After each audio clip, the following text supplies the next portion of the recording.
मध्य प्रदेश के रायसेन में 6 साल की बच्ची के रेप के मामले के बाद लोगों का गुस्सा भड़क उठा। लोगों ने आरोप लगाया कि पुलिस इस घटना के 5 दिन बीत जाने के बावजूद सलमान नाम के आरोपी को नहीं पकड़ पाई। और इसका विरोध जता रहे लोग अचानक इतने आक्रामक हो गए कि पुलिस ने उन पर लाठीचार्ज तक कर दिया।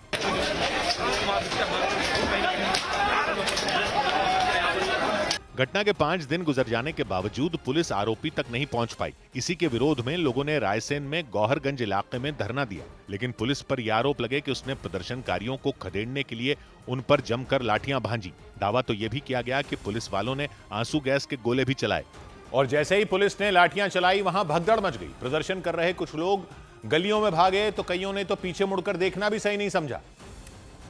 और पुलिस की लाठियों से बचने के लिए उनमें कई लोग आसपास के खाली प्लॉट में कूद गए और फिर वहां से भाग निकले। जो लोग गलियों में छिपे उन्हें निकलते वक्त पुलिस वालों ने पकड़ लिया। आरोप लगाया गया कि इस लाठीचार्ज में कई लोग घायल हुए। कुछ नहीं हुआ है, आपके सामने है, पूरी तरीके से स्थिति जो है वो सामान्य है और कहीं पे भी किसी प्रकार की कोई दिक्कत नहीं है। हालांकि रायसेन पुलिस के अधिकारियों ने इन आरोपों को नकार दिया।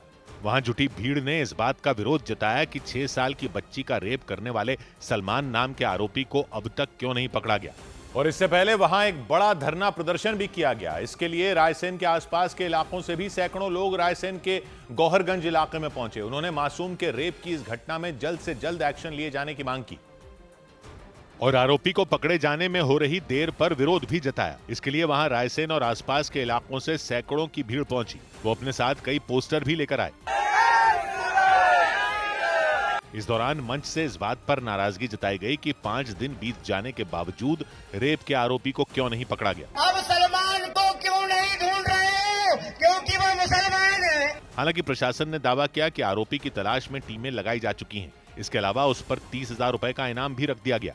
लेकिन प्रदर्शनकारियों ने मांग की कि बच्ची के रेप के आरोपी का एनकाउंटर किया जाना चाहिए। इस प्रदर्शन में बड़ी तादाद में महिलाएं भी शामिल हुई और उन्होंने प्रशासन से ये मांग की कि आरोपी सलमान को उसके किए की सख्त से सख्त सजा मिलनी चाहिए। से दानव को ऐसी सजा मिलना चाहिए ताकि आने वाले पीढ़ी को उससे सीख मिले। कई महिलाओं ने ये भरोसा भी जताया कि आरोपी जल्द से जल्द पकड़ा जाएगा। पूरे 6 दिन हो गए हैं, उस बलात्कारी का पता नहीं लग पाया है। प्रशासन पूरा लगी हुई है, हमारे लड़के पूरे लगे, पूरा हिंदू समाज लगा हुआ है उसको पकड़ने में। दूसरी तरफ इस मामले में लापरवाही बरतने का आरोप लगने के बाद इलाके के एसपी पंकज कुमार पांडे को भी हटा दिया गया। सीएम मोहन यादव ने उनकी जगह आईपीएस अधिकारी आशुतोष गुप्ता को रायसेन की जिम्मेदारी सौंप दी। इधर हरियाणा में पिछले 3 दिन में पोल गिरने से 2 बास्केटबॉल खिलाड़ियों की मौत के बाद हड़कंप मच गया। रोहतक में प्रैक्टिस के दौरान हार्दिक नाम के राष्ट्रीय स्तर के बास्केटबॉल खिलाड़ी की मौत हो गई। इससे पहले बहादुरगढ़ में भी इसी तरह का हादसा हुआ था, जहां अमन नाम के खिलाड़ी की मौत हो गई थी। और इन दोनों घटनाओं ने खिलाड़ियों की सुरक्षा पर बड़े सवाल खड़े कर दिए। रोहतक में यह हादसा तब हुआ जब वहां हार्दिक नाम का खिलाड़ी बास्केटबॉल कोर्ट में प्रैक्टिस कर रहा था। उसने जैसे ही बास्केटबॉल के पोल पर लटकने की कोशिश की, वो अचानक टूट गया। इसके बाद भारी भरकम पोल सीधा 16 साल के हार्दिक के सीने पर जा गिरा और राष्ट्रीय स्तर के इस खिलाड़ी की मौत हो गई। और ये सब कुछ इतनी तेजी से हुआ कि वहां कुछ ही दूरी पर खड़े हार्दिक के दोस्त भी उसकी जान नहीं बचा सके। किसी को अंदाजा ही नहीं था कि बास्केटबॉल का पोल अचानक टूट जाएगा। हालांकि जैसे ही हार्दिक के ऊपर वो पोल गिरा, उसके दोस्त दौड़कर उसकी मदद के लिए पहुंच गए। लेकिन करीब 800 किलो वजन के उस पोल को उठाना आसान नहीं था। ये देखकर सभी दोस्तों ने मिलकर कोशिश की और किसी तरह उसे उठाया। उन्होंने उस पोल को उठाकर किनारे रख दिया। इसके बाद सबने हार्दिक को उठाने की कोशिश की, लेकिन वो भयंकर दर्द से तड़प उठा। बाद में उसे अस्पताल ले जाया गया, लेकिन तब तक उसकी मौत हो गई। घटना रोहतक के लाखन माजरा स्टेडियम में हुई, जहां रोजाना सैकड़ों खिलाड़ी प्रैक्टिस के लिए आते हैं। और पोल गिरने से जिस खिलाड़ी की मौत हुई, उसने जूनियर नेशनल बास्केटबॉल प्रतियोगिताओं में कई मेडल जीते थे। उसकी मौत की खबर ने न सिर्फ उसके परिवार वालों को झकझोर दिया, बल्कि दूसरे खिलाड़ियों को भी सदमे में डाल दिया। और किसी को यकीन ही नहीं हो पाया कि रोजाना की तरह स्टेडियम में प्रैक्टिस करने पहुंचा हार्दिक बास्केटबॉल पोल की वजह से अपनी जान गंवा देगा। बताया गया कि उस पोल की हालत पहले से ही जर्जर थी। यही नहीं, जानकारी के मुताबिक स्टेडियम की खराब हालत की शिकायत कुछ महीने पहले खेल विभाग से भी की गई थी। लेकिन कोई और व्यवस्था न होने की वजह से खिलाड़ी वहीं प्रैक्टिस किया करते थे। और इस हादसे से पहले भी हार्दिक ने उसी पोल से लटकने की कोशिश की थी, लेकिन उस वक्त वो सफल नहीं हो पाया था। और रोहतक से पहले इसी तरह की घटना बहादुरगढ़ में भी हुई थी। वहां जर्जर पोल के गिरने से अमन नाम का बास्केटबॉल खिलाड़ी गंभीर रूप से घायल हो गया था और इलाज के बाद उसने अस्पताल में दम तोड़ दिया था। उसकी मौत के 2 रोज बाद भी उसके परिवार में मातम पसरा रहा। मन्नो फोन दे मेरा। बास्केटबॉल खिलाड़ी रहे अमन की मौत पर उसके पिता खुद को संभाल नहीं पाए। वो अपने बेटे की बातों को याद कर पूरी तरह टूट गए। और मेरा इसमें मुझे पानी पिला दे। घटना वाले दिन अमन बहादुरगढ़ में मौजूद ब्रिगेडियर होशियार सिंह स्टेडियम में बास्केटबॉल खेलने गया हुआ था और बताया गया कि वो पिछले 2 साल से बास्केटबॉल की प्रैक्टिस कर रहा था। जानकारी के मुताबिक उसने अपने स्कूल में हुई खेल प्रतियोगिताओं में कई मेडल जीते थे, लेकिन जिस बास्केटबॉल कोर्ट में वो रोजाना प्रैक्टिस करने के लिए जाता था, वहां का पोल अचानक टूटकर अमन के ऊपर गिर गया था। इस हादसे में अमन को गंभीर अंदरूनी चोटें आई थी। उसे अस्पताल में भर्ती कराया गया, लेकिन इलाज के दौरान उसकी जान चली गई। इस घटना के लिए अमन के परिवार वालों ने खेल विभाग को जिम्मेदार ठहराया और दावा किया कि वक्त रहते पुराने पोल नहीं बदले गए, इसी वजह से यह हादसा हुआ। स्पोर्ट्स डिपार्टमेंट की होनी चाहिए सर कार्रवाई, क्योंकि यहाँ से तो खुश गया था, कोई ऐसी बात ही नहीं थी घर पे। तो 15 साल का अमन 10वीं क्लास में पढ़ता था।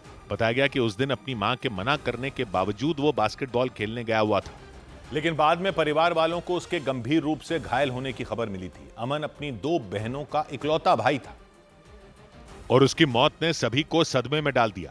बास्केटबॉल कोर्ट में जिस पोल के गिरने से अमन की मौत हुई थी, वो बेहद खराब हालत में नजर आया। उसका निचला हिस्सा जो जमीन से लगा हुआ था, उसमें जंग लगा दिखा।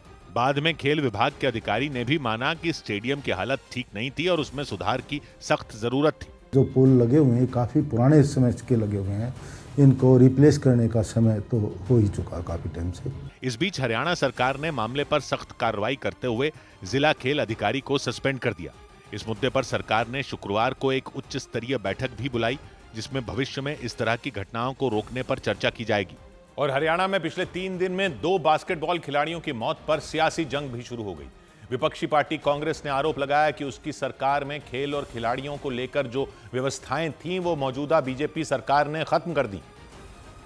और कांग्रेस ने दावा किया इसी वजह से रोहतक और बहादुरगढ़ में ऐसी घटनाएं हुई जिनकी वजह से देश ने बास्केटबॉल के 2 होनहार खिलाड़ियों को खो दिया। हमारे तिरंगे को, राष्ट्रध्वज को ऊंचा करने का सपना जिसके दिल में, वो सपना तोड़ने का काम इस सरकार ने, इस सिस्टम ने करने का कार्य किया है। कांग्रेस के इन आरोपों के बीच राज्य के खेल मंत्री गौरव गौतम ने सभी 22 जिलों के खेल अधिकारियों को निर्देश दिए कि वो अपने अपने जिले में खेलों और स्टेडियमों की हालत से जुड़ी सभी जानकारियां सरकार को दें। उधर महाराष्ट्र के सातारा में एक तेज रफ्तार गाड़ी ने सड़क पर ऐसी दहशत मचाई कि वहां मौजूद लोग ये देखकर चीख पड़े। 2 लोग सड़क के बीच बने डिवाइडर पर खड़े थे। इसी बीच वो गाड़ी आई और उसने भयानक तरीके से उन्हें टक्कर मार दी और डिवाइडर पर जोरदार टक्कर लगते ही धूल का गुबार उठता नजर आया। वहां थोड़ी देर तक कुछ दिखाई ही नहीं दिया और इसी बीच उनमें एक व्यक्ति लड़खड़ाते हुए सड़क के किनारे जाते दिखे। सातारा के फलटण इलाके में इस टक्कर से पहले वो दोनों लोग डिवाइडर पर खड़े थे। वो सड़क पार करने के लिए गाड़ियों के गुजरने का इंतजार कर रहे थे। इस दौरान उनके ठीक पास खड़ा एक लड़का सड़क पार करता नजर आया। उसके सड़क पार करते ही वो गाड़ी वहां पहुंची और वो डिवाइडर से टकरा गई और वहां खड़े वो दोनों लोग उस गाड़ी की चपेट में आ गए। भीषण टक्कर के बाद उनमें वो व्यक्ति किसी तरह सड़क से उठे, लेकिन उनके साथ खड़े दूसरे व्यक्ति तो उठ ही नहीं पाए क्योंकि भयानक टक्कर में उनकी जान चली गई। इसके बाद तो सड़क किनारे मौजूद 2 लड़कियां दौड़कर भागती दिखी। सातारा के फलटण इलाके में यह टक्कर इतनी खौफनाक हुई कि कंक्रीट से बना मजबूत डिवाइडर तक टूट गया। बताया गया कि वो गाड़ी पंढरपुर की तरफ से आ रही थी, तभी उसका संतुलन बिगड़ा। इसके बाद तो उसे चला रहे ड्राइवर उसे संभाल ही नहीं पाए और ज्ञानेश्वर महाराज पालकी महामार्ग पर वो गाड़ी डिवाइडर से टकरा गई। वहां हुए इस भीषण हादसे में उस गाड़ी में सवार लोग गंभीर रूप से घायल हो गए। इधर दिल्ली के पास हरियाणा के गुरुग्राम में एक थार गाड़ी के मालिक ने डीजीपी ओम प्रकाश सिंह को कानूनी नोटिस भेज दिया। उन्होंने थार गाड़ी को लेकर दिए गए डीजीपी के एक बयान पर नाराजगी जताई और उस बयान पर माफी मांगने की अपील की, क्योंकि थार गाड़ी पर डीजीपी के दिए बयान को उन्होंने अपमानजनक बताया। उन्होंने आरोप लगाया कि इतने बड़े अधिकारी का बयान सामने आते ही लोगों ने थार गाड़ी रखने पर उन्हें ताने मारने शुरू कर दिए। उन्होंने यहां तक दावा किया कि थार गाड़ी की वजह से उनके बच्चों को स्कूल में शर्मिंदगी झेलनी पड़ रही है और इसी बात से नाराज होकर उन्होंने डीजीपी को कानूनी नोटिस भेजकर 15 दिन के अंदर अपने दिए बयान पर माफी मांगने को कहा। इससे पहले 8 नवंबर को डीजीपी ने एक प्रेस कॉन्फ्रेंस के दौरान बात करते हुए थार गाड़ी पर अपनी राय दी थी। थार गाड़ी है तो छोड़ने का क्या मतलब है? बुलेट मोटरसाइकिल सारे बदमाश इसी पे चलते हैं। थार के मालिक ने माफी नहीं मांगने पर कानूनी कार्रवाई की भी चेतावनी दी। उधर जम्मू में वैष्णो देवी मेडिकल कॉलेज की ज्यादातर सीटों पर मुस्लिम छात्रों के दाखिले को लेकर कई हिंदूवादी संगठनों ने एकजुट होकर मोर्चा खोल दिया। वैष्णो देवी श्राइन बोर्ड ने पिछले साल वैष्णो देवी मेडिकल कॉलेज खोला था और इस साल एमबीबीएस के पहले बैच के लिए 50 में 42 सीटों पर मुस्लिम समुदाय के छात्रों को दाखिला मिला, लेकिन इस दाखिले को लेकर हंगामा मच गया।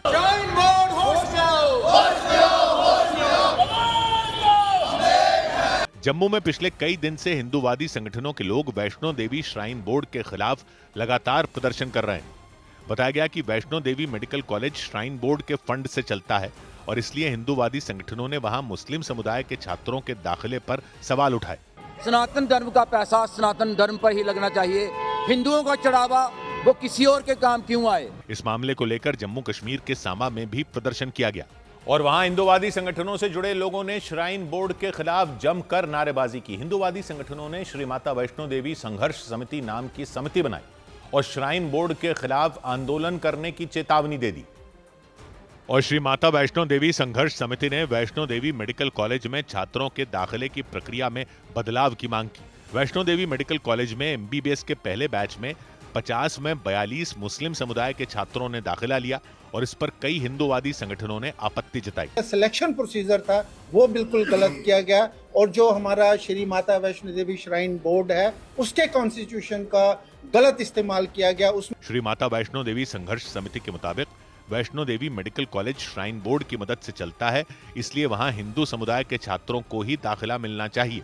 और हंगामे के बीच दाखिले की सूची को रद्द करने की मांग की गई। कॉलेज प्रशासन के मुताबिक मेडिकल कॉलेजों में दाखिले के लिए ली जाने वाली परीक्षा नीट के जरिए ही मुस्लिम समुदाय के उन छात्रों ने दाखिला लिया, लेकिन श्री माता वैष्णो देवी संघर्ष समिति ने वैष्णो देवी मेडिकल कॉलेज में सिर्फ हिंदू समुदाय के छात्रों को ही दाखिला देने की मांग की। श्राइन बोर्ड एक्ट जब बना था कि ये सारा जो है जो डिवोटीज है माता वैष्णो देवी के भक्त के हैं, जो पैसा जितना भी आता है ये उन्हीं के ही इंटरेस्ट के लिए होगा और उसी कम्युनिटी के लिए। श्री माता वैष्णो देवी संघर्ष समिति के लोगों के मुताबिक दाखिले के दौरान हिंदू समुदाय के छात्रों का ध्यान नहीं रखा गया। उन्होंने श्राइन बोर्ड पर हिंदू और मुस्लिम दोनों समुदायों की आस्था के साथ खिलवाड़ करने का आरोप लगाया और सरकार से इस मामले में संज्ञान लेने की मांग की। और वहीं इस मामले पर जम्मू कश्मीर के मुख्यमंत्री उमर अब्दुल्ला ने तीखी प्रतिक्रिया दी। उनके मुताबिक वैष्णो देवी मेडिकल कॉलेज में मुस्लिम समुदाय के छात्रों को योग्यता के आधार पर दाखिला मिला और इसलिए उन्होंने मुस्लिम समुदाय के छात्रों के दाखिले के खिलाफ हो रहे प्रदर्शन पर सवाल उठाए। जम्मू कश्मीर के मुख्यमंत्री उमर अब्दुल्ला ने दलील दी कि वैष्णो देवी मेडिकल कॉलेज अल्पसंख्यक संस्थान नहीं है और वहां एमबीबीएस में मुस्लिम समुदाय के 42 छात्रों को योग्यता के आधार पर ही दाखिला मिला, न कि धर्म के आधार पर। तो जब मेडिकल कॉलेज आप बना रहे थे इसको माइनॉरिटी इंस्टीट्यूट का दर्जा देना था ना, फिर क्यों नहीं दिया? देना था ना, आपने नहीं दिया। मुख्यमंत्री उमर अब्दुल्ला के इस बयान पर बीजेपी के नेताओं ने निशाना साधा। उमर साहब समाज को बीच में से तोड़ने की कोशिश कर रहे हैं। वो इस सारे मसले को हिंदू मुसलमान मसला बनाना चाहते हैं। मुसलमान समुदाय को भड़काने की कोशिश है और हिंदू समाज को डराने की कोशिश है। बताया गया कि इस बीच हिंदूवादी संगठनों ने वैष्णो देवी मेडिकल कॉलेज को अल्पसंख्यक संस्थान की मान्यता देने की मांग कर दी। इधर मध्य प्रदेश के सीहोर में एक प्राइवेट यूनिवर्सिटी के हॉस्टल में पीलिया फैलने से भड़के छात्रों ने जमकर तोड़फोड़ और आगजनी की। छात्रों ने आरोप लगाया कि हॉस्टल में मिलने वाले गंदे पानी और खराब खाने की वजह से उनके करीब 100 साथियों की तबीयत बिगड़ गई और इसके विरोध में उन्होंने बवाल कर दिया। सीहोर की वीआईटी यूनिवर्सिटी के परिसर में रात घुसे छात्रों ने तोड़फोड़ शुरू कर दी।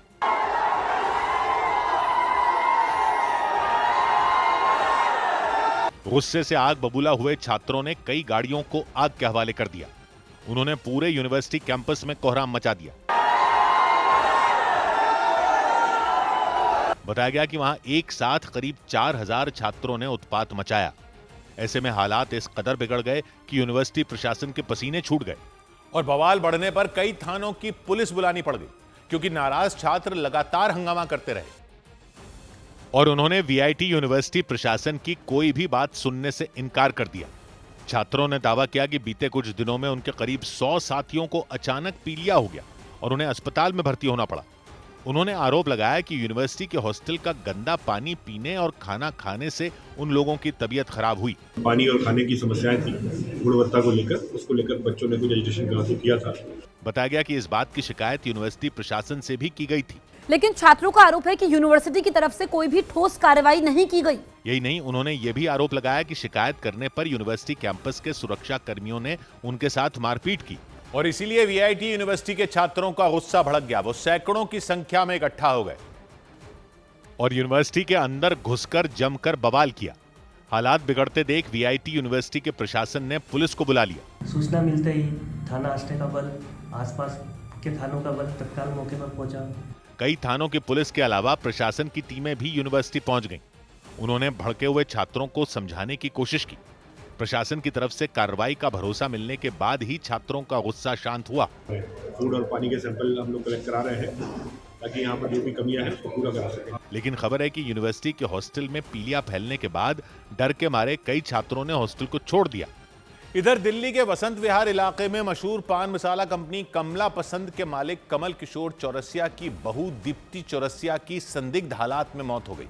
पुलिस के मुताबिक उनका शव घर के अंदर कमरे में पंखे से लटका मिला और उसकी वजह से घर के अंदर कोहराम मच गया। पुलिस के मुताबिक दीप्ति चौरसिया को उनके पति अर्पित चौरसिया ने तुरंत नजदीक के अस्पताल पहुंचाया, लेकिन तब तक काफी देर हो चुकी थी। उनके पति ही यहाँ पर मौजूद थे और उसके बाद वो यहाँ से उनको अस्पताल लेकर के निजी अस्पताल में जब ले जाया गया तो वहाँ पर जाकर उन्हें अस्पताल में दिखाया, लेकिन तब तक उनकी मौत हो चुकी थी। कोलकाता की रहने वाली 40 साल की दीप्ति चौरसिया दिल्ली के वसंत विहार इलाके में अपने पति के साथ रहती थी। पुलिस के मुताबिक कमरे के अंदर उनका शव दोपहर करीब 12:30 बजे पंखे से लटकता मिला था। जांच में पता चला कि घटना के वक्त अर्पित चौरसिया घर पर नहीं थे और सूत्रों के मुताबिक जांच के दौरान पुलिस को दीप्ति चौरसिया के कमरे से एक सुसाइड नोट मिला।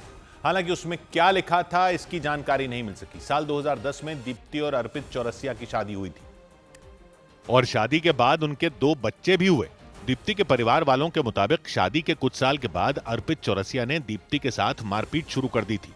दीप्ति के भाई ऋषभ प्रकाश ने आरोप लगाया कि अर्पित चौरसिया आए दिन उनकी पिटाई करते थे। मेरी सिस्टर दीप्ति चौरसिया, उनका शादी हुआ था 2010 में। हम लोग कैलकाटा के रहने वाले हैं। अर्पित चौरसिया से बहुत झगड़ा, अब्यूज ये सब करते थे। मीडिया से बातचीत के दौरान दीप्ति चौरसिया के परिवार वालों ने बताया कि मारपीट की वजह से वो अपनी बहन को कोलकाता वापस ले गए थे। हालांकि बाद में उनके ससुराल वाले उन्हें कोलकाता से दिल्ली ले आए थे। दीप्ति चौरसिया के भाई के मुताबिक उस वक्त ससुराल वालों ने यह वादा किया था कि दीप्ति के साथ किसी तरह की कोई मारपीट नहीं होगी, लेकिन उन्होंने आरोप लगाया कि कुछ महीने बाद ही उनसे मारपीट शुरू हो गई थी। दीप्ति के भाई ऋषभ के मुताबिक अर्पित चौरसिया ने दीप्ति के अलावा दक्षिण भारतीय फिल्मों की एक एक्ट्रेस से दूसरी शादी कर रखी है। आउटसाइड ऑफ दिस मैरिज उनके दूसरा मैरिज भी थी। Tanisha Singh south Indian actress है, बरखा उसके एक इलीगल डॉटर भी थी मुंबई में।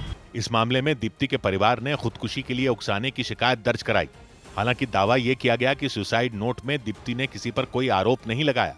एक सुसाइड नोट है जिसमें कोई सब्सटैंशियल एलिगेशन अर्पित जी या उनकी फैमिली के अगेंस्ट नहीं है। पुलिस ने इस मामले में केस दर्ज कर छानबीन शुरू कर दी। उधर दिल्ली के रोहिणी इलाके में एक बेकाबू कार ने ऐसा कोहराम मचाया कि उसे देखने वालों का कलेजा मुंह को आ गया। तेज रफ्तार में दौड़ रही वो कार एक मकान के गेट को तोड़ते हुए अंदर घुस गई और इस दौरान सामने बेड पर बैठी एक बुजुर्ग बाल बाल बच गईं। वो गाड़ी आंधी की तरफ पहुंची और सीधे जाने के बजाय अचानक दाईं ओर मुड़ गई। उसने मकान के गेट में इतनी जबरदस्त टक्कर मारी कि वो उखड़ गया। इसके बाद तो उस कार ने अपने सामने आने वाली हर चीज को उलट पलट दिया। कुछ चीजें तो बुजुर्ग के ऊपर तक आ गईं, लेकिन गनीमत रही कि उन्हें चोट नहीं आई। उस मकान के अंदर भी एक गाड़ी खड़ी थी। हालांकि टक्कर मारने वाली वो कार उस गाड़ी से भिड़ने से बच गई। रोंगटे खड़े कर देने वाली घटना दिल्ली के रोहिणी इलाके में हुई। इधर दिल्ली ब्लास्ट केस की जांच के दौरान जांच एजेंसियों ने आतंकी डॉक्टर अदील अहमद के मोबाइल फोन से डिलीट की गई व्हाट्सएप चैट को बरामद कर लिया। बरामद की गई चैट में डॉक्टर अदील बार बार पैसों की मांग करता नजर आया और उन व्हाट्सएप चैट को देखकर ऐसा लगा जैसे वो पैसों के लिए गिड़गिड़ा रहा हो।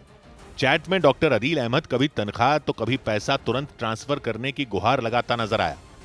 जांच एजेंसियों के मुताबिक डॉक्टर अदील की ये चैट 5 सितंबर, 6 सितंबर, 7 सितंबर और 9 सितंबर की है। जांच एजेंसियों के सूत्रों के मुताबिक दिल्ली में धमाका करने के लिए 26 लाख रुपए का इस्तेमाल हुआ था और सूत्रों ने दावा किया कि धमाके के लिए डॉक्टर अदील ने 8 लाख रुपए दिए थे।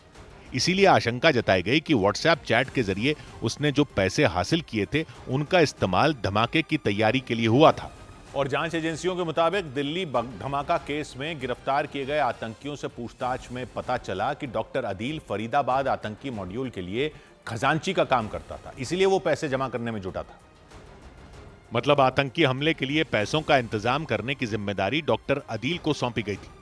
ये वही डॉक्टर अदील है जिसे दिल्ली में हुए धमाके से कुछ रोज पहले उत्तर प्रदेश के सहारनपुर से गिरफ्तार किया गया था। डॉक्टर अदील जम्मू कश्मीर के अनंतनाग का रहने वाला है। जांच के दौरान अनंतनाग के सरकारी अस्पताल में मौजूद उसके लॉकर से AK-47 राइफल भी मिली थी। उसकी गिरफ्तारी के बाद ही पुलिस ने फरीदाबाद के अल फलाह यूनिवर्सिटी में डॉक्टर के आतंकी मॉड्यूल का पर्दाफाश किया था। और फिर डॉक्टर अदील से पूछताछ के बाद पुलिस ने अल फलाह यूनिवर्सिटी से डॉक्टर मुजम्मिल और डॉक्टर शाहीन को गिरफ्तार कर लिया था। और इसीलिए जांच एजेंसियों ने दावा किया कि फरीदाबाद आतंकी मॉड्यूल में डॉक्टर अदील अहमद बेहद अहम कड़ी था। दावा किया गया कि सिर्फ दिल्ली ही नहीं बल्कि दूसरे शहरों में भी आतंकी हमले के लिए डॉक्टर अदील फंड जमा करने का काम कर रहा था। और जांच एजेंसियों के सूत्रों ने दावा किया कि इसी वजह से वो पैसों का इंतजाम करने में जुटा था। जांच एजेंसियों ने डॉक्टर अदील अहमद की जो चैट बरामद की, उसमें एक चैट 5 सितंबर की है। उसमें वो लगातार पैसों की मांग करता नजर आया। इसी तरह 6 सितंबर, 7 सितंबर और 9 सितंबर को भी वो व्हाट्सएप चैट पर पैसों के लिए गिड़गिड़ाता रहा। हालांकि जांच एजेंसियां ये पता लगाने में जुट गई कि डॉक्टर अदील को पैसे किसने दिए थे और क्या डॉक्टर अदील ने उन पैसों का इस्तेमाल 10 नवंबर को दिल्ली में हुए आत्मघाती धमाके के लिए किया था। और इस सब के बीच दिल्ली धमाके के आरोपी डॉक्टर उमर के एक और मददगार को NIA ने गिरफ्तार कर लिया। दिल्ली के पास हरियाणा के फरीदाबाद से गिरफ्तार किए गए शोएब नाम के आरोपी को दिल्ली की पटियाला हाउस कोर्ट में पेश किया गया। और NIA के अधिकारियों ने दावा किया कि फरीदाबाद से गिरफ्तार किया गया शोएब आतंकी उमर का बड़ा मददगार था। जांच एजेंसियों के सूत्रों के मुताबिक शोएब ही वो आदमी था जिसने दिल्ली धमाके से पहले रहने के लिए डॉक्टर उमर को जगह दी थी। आरोप तो ये भी लगे कि उसने फरीदाबाद के धौज गांव में उमर तक मदद भी पहुंचाई थी और इसी वजह से जांच एजेंसियों को उसकी तलाश थी। ये दिल्ली धमाका मामले में 7वीं गिरफ्तारी है। उधर दिल्ली में हुए धमाकों के बाद जम्मू से लगने वाली पाकिस्तान की सीमा पर सुरक्षा बढ़ा दी गई। इस दौरान LOC यानी लाइन ऑफ कंट्रोल पर जवानों की संख्या दुगनी कर दी गई और हाथों में भारी भरकम हथियार लिए जवान भारत की सीमा की सुरक्षा में तैनात दिखे। इस दौरान पुरुषों के साथ साथ महिला जवान भी पेट्रोलिंग करती नजर आईं। बताया गया कि ये वही महिलाएं हैं जिन्होंने ऑपरेशन सिंदूर के दौरान पाकिस्तान की कई पोस्ट ध्वस्त करने में अहम भूमिका निभाई थी। जो भी हमारे सामने चैलेंज आते हैं हम उसको पूरे फिजिकली मेंटली हम पूरे तैयार रहते हैं उस चैलेंज को पूरा करने के लिए। दिल्ली में हुए विस्फोट के बाद जम्मू की अंतर्राष्ट्रीय सीमा और LOC पर हाई अलर्ट जारी कर दिया गया। सुरक्षा बल के जवानों ने सीमा के पास होने वाली हर हरकत पर पैनी नजर बना ली, क्योंकि सुरक्षा एजेंसियों के सूत्रों ने दावा किया कि सीमा पार से बड़ी संख्या में आतंकी घुसपैठ की कोशिश में जुट गए। इसलिए पूरे जम्मू कश्मीर में हाई अलर्ट जारी कर दिया गया। चप्पे चप्पे पर सुरक्षा बढ़ा दी गई और पाकिस्तान से लगने वाली अंतर्राष्ट्रीय सीमा पर सुरक्षा के खास इंतजाम किए गए ताकि आतंकियों के हर मंसूबे को नाकाम किया जा सके। सिक्योरिटी एजेंसीज के पास ये इनपुट है कि जम्मू कश्मीर में अभी भी सक्रिय आतंकी 131 से ज्यादा है। अंतर्राष्ट्रीय सीमा से कुछ ही मीटर की दूरी पर पाकिस्तानी सेना की चौकी है। ऐसे में भारतीय सेना पाकिस्तान की तरफ से आने वाले हर खतरे से निपटने के लिए तैयार दिखी। चाहे धुंध हो, बरसात हो, गर्मी हो, हर मौसम के लिए हमें ट्रेनिंग दी जाती है। उस हिसाब से हम लोग अलर्ट रहते हैं। भारतीय सेना पूरी तरह से चौकस दिखाई दी ताकि परिंदा भी भारत की सीमा को पार न कर सके। इधर महाराष्ट्र के अहिल्यानगर में कांग्रेस के एक नेता का दिन दहाड़े अपहरण किए जाने से सनसनी मच गई। 2 बदमाशों ने जबरदस्ती उन्हें अपनी कार में बैठा लिया और सचिन गुर्जर नाम के कांग्रेस नेता को उस वक्त अगवा किया गया जब वो सुबह के समय सैर पर निकले। बदमाश घात लगाकर खड़े थे। अहिल्यानगर जिले के कांग्रेस अध्यक्ष सचिन गुर्जर जैसे ही अपने घर से निकले, आरोपी कार लेकर पहुंच गए। एक आरोपी ने उन्हें कार में बैठने का इशारा किया और जबरदस्ती करने लगे, लेकिन सचिन गुर्जर ने विरोध किया। आरोपी उन्हें धकेलते हुए कार के दरवाजे तक ले गया, लेकिन वो दरवाजे को पकड़कर बाहर ही डटे रहे। इसके बाद दूसरा बदमाश भी अपने साथी की मदद करने लगा। दोनों ने मिलकर कांग्रेस नेता को गाड़ी में बैठाने की कोशिश की, लेकिन कांग्रेस नेता सचिन गुर्जर ने भी हाथ पांव चलाने जारी रखा। इस बीच उन्हें गाड़ी में ले जाने के लिए आरोपियों ने पूरी ताकत झोंक दी। हालांकि सचिन गुर्जर काफी देर तक उनका मुकाबला करते रहे, लेकिन अपहरण करने के लिए पहुंचे बेखौफ बदमाश पीछे हटने को तैयार नहीं हुए। उन्होंने धक्का देकर कांग्रेस नेता को कार में ठूंस दिया। वो सरेआम उन्हें अगवा कर वहां से भाग निकले। इस घटना को देख मोटरसाइकिल से आए 2 लोगों ने कार का पीछा किया, लेकिन वो उसे पकड़ नहीं पाए। आरोप लगे कि बदमाशों ने कांग्रेस नेता सचिन गुर्जर को अगवा कर जमकर उनकी पिटाई की और फिर उन्हें अहिल्यानगर के एक सुनसान इलाके में छोड़ गए। बाद में सचिन गुर्जर की शिकायत पर पुलिस ने केस दर्ज कर लिया और अपहरण करने वाले बदमाशों की तलाश तेज कर दी। उधर उत्तर प्रदेश के गोंडा में वोटर लिस्ट रिवीजन के काम में लगे विपिन यादव नाम के एक बीएलओ के जहर खाकर जान देने के बाद हड़कंप मच गया। उनके परिवार वालों ने आरोप लगाया कि गोंडा में सहायक अध्यापक के पद पर तैनात विपिन पर दबाव बनाया जा रहा था और खुद विपिन जब जहर खाने के बाद अस्पताल में भर्ती थे तब उन्होंने भी ये आरोप लगाया कि उन पर वोटर लिस्ट रिवीजन का काम कराने का दबाव बनाया जा रहा था। दबाव था।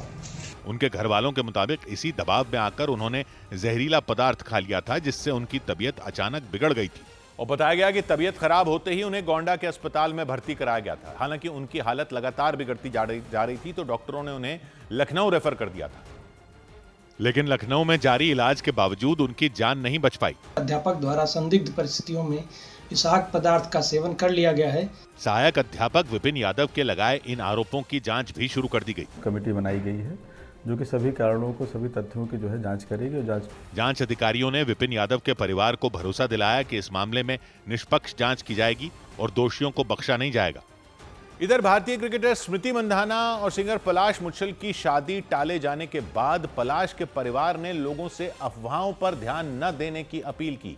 पलाश और स्मृति 23 नवंबर को शादी करने वाले थे, लेकिन अचानक उन दोनों की शादी टाल दी गई। दावा किया गया कि भारतीय क्रिकेटर स्मृति मंधाना के पिता को हार्ट अटैक आने की वजह से शादी स्थगित की गई। लेकिन इस सबके बीच मैरी डिकोस्टा नाम की एक महिला के व्हाट्सएप चैट के स्क्रीनशॉट वायरल होने से सोशल मीडिया पर सनसनी मच गई। इन स्क्रीनशॉट में उनकी और पलाश मुच्छल की बातें सामने आईं, जिसके बाद अटकलें लगाई गई कि गायक पलाश मुच्छल ने स्मृति मंधाना को धोखा दिया है, क्योंकि पलाश के नाम से जो चैट वायरल हुई उनमें उन्होंने मैरी को स्विमिंग, स्पा और बीच पर जाने के लिए न्योता तक दिया था।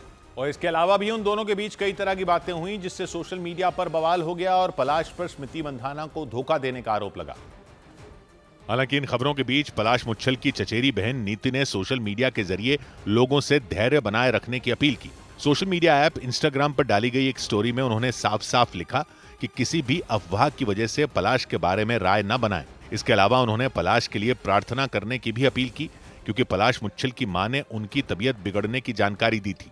उन्होंने दावा किया था कि स्मृति मंधाना के पिता की तबीयत बिगड़ने की जानकारी मिलने के बाद पलाश की भी तबीयत खराब हो गई, जिसके बाद उन्हें भी अस्पताल में भर्ती करवाना पड़ा। उधर उत्तर प्रदेश के गोंडा में एक नेपाली डांसर के कार्यक्रम के दौरान ऐसी मारपीट हुई कि देखने वाले दंग रह गए। जानकारी के मुताबिक गाने की फरमाइश को लेकर दो पक्षों में कहासुनी हो गई और देखते ही देखते बात मारपीट तक पहुंच गई और दोनों पक्षों के लोग एक दूसरे पर लात घूंसे बरसाते दिखे। इससे कार्यक्रम के दौरान अफरा तफरी मच गई। मारपीट का मामला यूपी के गोंडा के एक गांव में हुआ।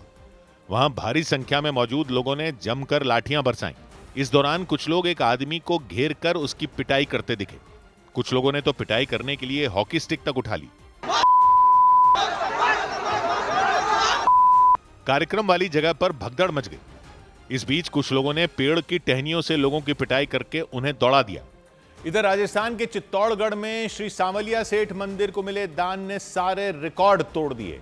बताया गया कि मंदिर को पिछले साल 34 करोड़ रुपए से ज्यादा कैश दान में मिला था, लेकिन इस बार दान में मिली रकम 36 करोड़ रुपयों के पार पहुंच गई और पिछले साल के मुकाबले ये रकम 1.5 करोड़ रुपए से ज्यादा बताई गई। चित्तौड़गढ़ के श्री सांवलिया सेठ मंदिर परिसर में कई कैमरों की निगरानी में दान पेटियों को खोला गया और दान में मिली रकम की गिनती शुरू की गई। हम होप कर रहे हैं कि 40 क्रॉस हमारा करेगा ऑनलाइन और सभी को मिला के। अभी तक जो 4 चरण हो चुके हैं उसमें 36 करोड़ अभी प्राप्त हो चुके हैं। वहां बड़े बड़े बर्तनों की मदद से दान पेटियों से कैश को निकाला गया और बड़ी संख्या में कर्मचारी नोटों की गिनती करते नजर आए।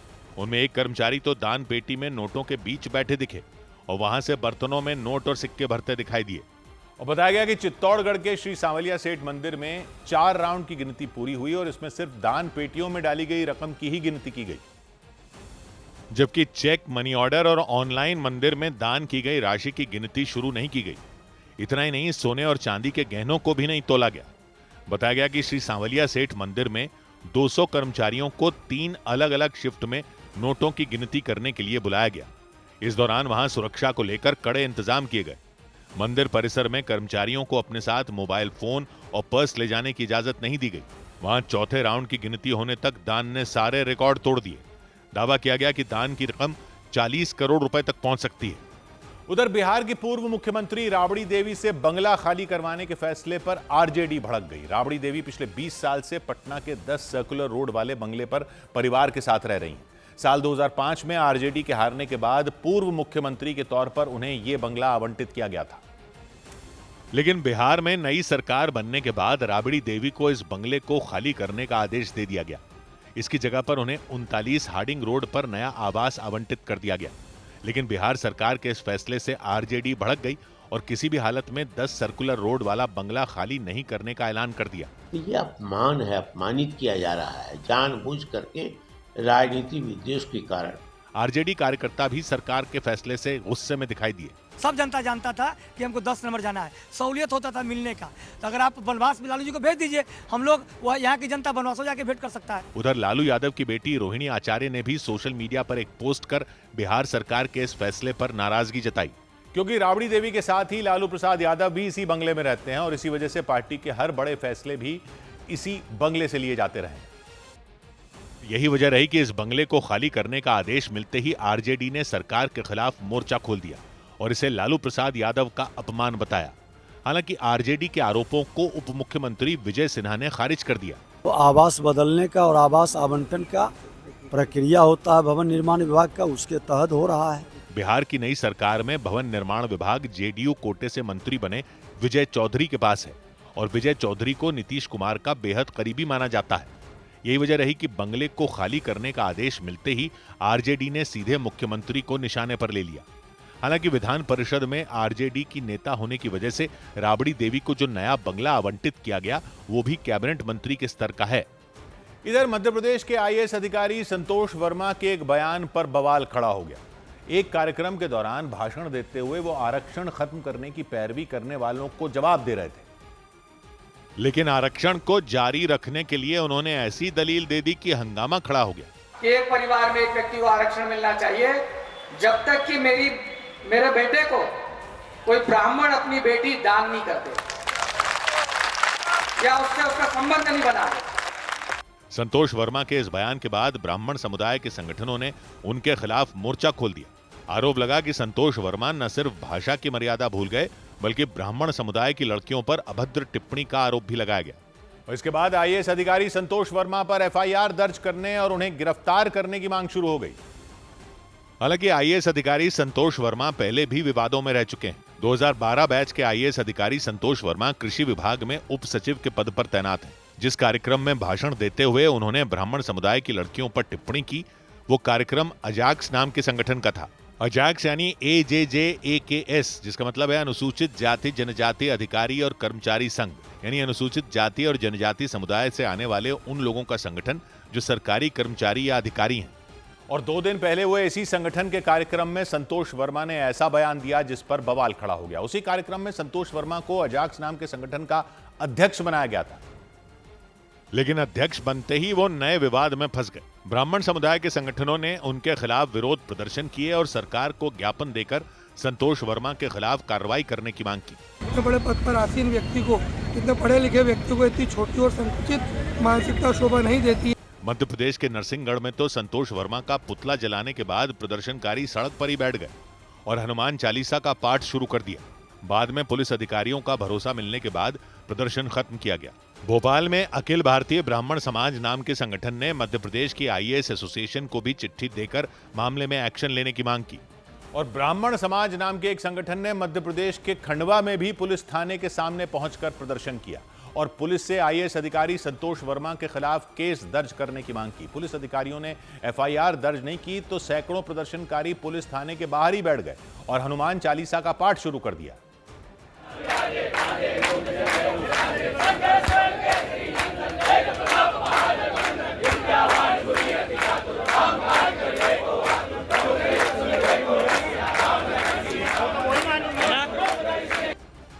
उधर बिहार के वैशाली में एक साइकिल पर सवार दो छात्राओं को एक तेज रफ्तार ट्रक ने टक्कर मार दी और इससे सड़क पर अफरा तफरी मच गई। दिल दहला देने वाली घटना उस वक्त हुई जब वो छात्राएं पढ़ने के लिए कोचिंग सेंटर जा रही थी और वो जैसे ही अपने दाईं ओर मुड़ी, सामने से आ रहे तेज रफ्तार ट्रक ने उन्हें टक्कर मार दी। इस घटना को जिसने भी देखा उसका दिल दहल गया, क्योंकि जोरदार टक्कर के बाद दोनों छात्राएं साइकिल समेत सड़क पर गिर गईं। तेज रफ्तार ट्रक उन छात्राओं को कुचलता हुआ आगे बढ़ गया। इस दौरान उनमें एक छात्रा ट्रक के पहिए के साथ घिसटती चली गई। रोंगटे खड़े कर देने वाला हादसा वैशाली के बेलसर थाना क्षेत्र के जारंग चौक के पास हुआ। हादसे के दौरान सड़क किनारे झाड़ू लगा रहे एक व्यक्ति बाल बाल बचे और उन्होंने बाकी लोगों की मदद से उन छात्राओं को अस्पताल में भर्ती करवाया। इस बीच वहां मौजूद लोगों ने उस ट्रक के ड्राइवर को पकड़ लिया और थाने में उसकी शिकायत की और उन लोगों ने उस ट्रक में जमकर तोड़फोड़ करने के बाद आगजनी की। घटना की वजह से भड़के लोगों ने टायर जलाकर सड़क जाम कर दी। उनके मुताबिक वो ट्रक इतनी तेज रफ्तार में था कि उसने नियंत्रण खो दिया और उन छात्राओं को बुरी तरह रौंद दिया। हम तो स्वतः उस गाड़ी में आगे सट के हम भागे हैं, जो ग्रिल में वहां लगते हुए हम इधर हुए। हादसे का शिकार हुई छात्राओं को अस्पताल ले जाया गया, लेकिन इलाज के बावजूद उन्हें होश नहीं आया। उन्हें देखकर उनके परिजनों की हालत खराब हो गई। उनमें एक छात्रा के सिर में काफी चोट लगने की वजह से उसे पटना के अस्पताल रेफर कर दिया गया। उधर कर्नाटक में कांग्रेस के बड़े नेताओं की ताबड़तोड़ बैठकों के बीच मुख्यमंत्री बदले जाने की अटकलें लगाई जाने लगीं। कर्नाटक में मई 2023 में विधानसभा चुनाव हुए थे और कांग्रेस ने भारी बहुमत के साथ जीत दर्ज की थी, जिसके बाद सिद्धरमैया को सीएम बनाया गया था। हालांकि उस वक्त भी कांग्रेस नेता डीके शिवकुमार को मुख्यमंत्री पद का सबसे बड़ा दावेदार माना जा रहा था, लेकिन नई सरकार में उन्हें उप मुख्यमंत्री के पद से संतोष करना पड़ा था। माना जा रहा है कि सरकार का आधा कार्यकाल यानी 2.5 साल पूरे होने के बाद डीके शिवकुमार एक बार फिर सीएम पद पर दावेदारी ठोक रहे हैं। दूसरी तरफ कर्नाटक के गृह मंत्री जी परमेश्वरा के समर्थक भी हाथों में उनकी तस्वीर लेकर तुमकुर में सड़कों पर उतर आए और उन लोगों ने उन्हें मुख्यमंत्री बनाने की मांग शुरू कर दी। हालांकि डीके शिवकुमार ने सरकार में नेतृत्व परिवर्तन की बात से साफ इनकार किया। सूत्रों का दावा है कि डीके शिवकुमार ने कांग्रेस हाईकमान से मिलने के लिए वक्त मांगा और उससे पहले विधायकों की खेमेबंदी की कोशिशें हो रही हैं। हालांकि डीके शिवकुमार ने ऐसी अटकलों को बेबुनियाद बताया। No confusion, no one should demand anything, no demand is anything, there is no any groups what you are protecting, there is only group, the Congress group, our group is 140 MLAs. हालांकि मल्लिकार्जुन खड़गे ने कर्नाटक कांग्रेस में झगड़े की बात से इनकार नहीं किया। राहुल जी है, हमारे नेता, श्रेष्ठ नेता सोनिया गांधी जी है, हम बैठ के सोच के इसको कुछ किस ढंग से क्या कर रहे हैं, कैसा चल रहा है, उसको क्या करना है, जो मेडिसिन देना है वो सब देंगे। यानी साफ हो गया कि कर्नाटक सरकार में उठापटक मची हुई है और इसे सुलझाने की कोशिश की जा रही है। हालांकि कांग्रेस नेता प्रियांक खड़गे ने तो बीजेपी पर ऑपरेशन लोटस चलाने तक का आरोप लगा दिया और दावा किया कि बीजेपी कर्नाटक में सियासी खेल पलटने में लगी है। That might be their way of functioning. Operation Lotus is their trademark. So till now, these people have not been able to give one chief minister for 5 years. Congress के कुछ और नेताओं ने भी बीजेपी पर ऐसे ही आरोप लगाए कि ये खामखा की भारतीय जनता पार्टी एक ऑपरेशन लोटस चलाने की असफल कोशिश कर रही है। कांग्रेस का दावा है कि कर्नाटक कांग्रेस के संकट को जल्द ही सुलझा लिया जाएगा। लेकिन कांग्रेस नेताओं के ऑपरेशन लोटस का जिक्र करने के बाद कर्नाटक विधानसभा के अंक गणित पर भी चर्चा तेज हो गई, क्योंकि 224 सीटों वाली कर्नाटक विधानसभा में कांग्रेस के पास 135 सीटें हैं, जबकि माना जा रहा है कि डीके शिवकुमार के समर्थक विधायकों की गिनती कम से कम 30 है, जबकि बीजेपी के पास 65 और जेडीएस के पास 19 विधायक हैं। बीजेपी और जेडीएस के कुल 84 विधायकों के साथ अगर डीके शिवकुमार के 30 विधायक जुड़ जाएं तो गिनती 114 तक पहुंच जाती है, यानी 113 के जादुई आंकड़े से ज्यादा। यानी अगर डीके शिवकुमार अपने समर्थक विधायकों के साथ बीजेपी के साथ चले गए तो कर्नाटक में सियासी भूचाल खड़ा हो सकता है।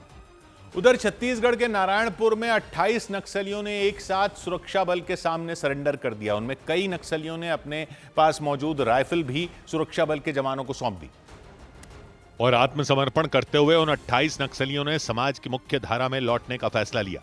टोटल 28 माओवादी कैडर्स आज एक फॉर्मल तरीके से हिंसा त्याग करके समाज की मुख्य धारा में शामिल हुई है। सुरक्षा बल के मुताबिक ये सभी नक्सली छत्तीसगढ़ के बस्तर इलाके में अबूझमाड़ के जंगल में सक्रिय थे। उनमें कई नक्सलियों ने सुरक्षा बल के अधिकारियों को अपने हथियार भी सौंप दिए। नारायणपुर के कलेक्टर ने उन्हें यह भरोसा दिया कि उन सभी लोगों को सरकार की पुनर्वास योजना के तहत बेहतर सुविधाएं प्रदान की जाएंगी। इधर वोटर लिस्ट रिवीजन के मुद्दे पर पश्चिम बंगाल की मुख्यमंत्री ममता बनर्जी ने चुनाव आयोग के खिलाफ मोर्चा खोल दिया। उन्होंने विधानसभा चुनाव से पहले राज्य में वोटर लिस्ट रिवीजन के काम में जुटे BLO यानी बूथ लेवल ऑफिसरों का मुद्दा उठाया और इस प्रक्रिया पर सवाल खड़े कर दिए। और ममता बनर्जी ने चुनाव आयोग की इस मुहिम का फिर विरोध किया। उन्होंने दावा किया कि काम के भारी दबाव की वजह से ही कई बूथ लेवल ऑफिसरों ने खुदकुशी कर ली।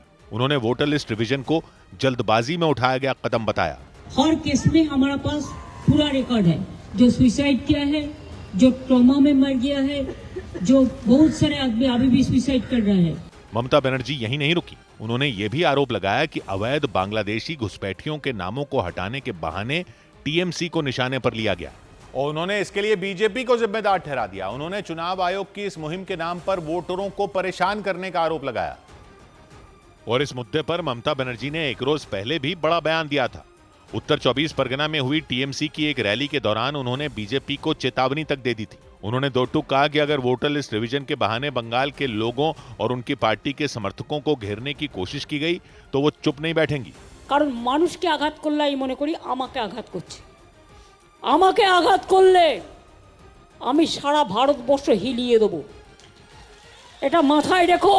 हालांकि उनकी आपत्तियों के बाद चुनाव आयोग ने TMC को एक चिट्ठी लिखी थी और वोटर लिस्ट रिवीजन समेत सभी मसलों पर बातचीत के लिए TMC के प्रतिनिधिमंडल को शुक्रवार को बुलाया था।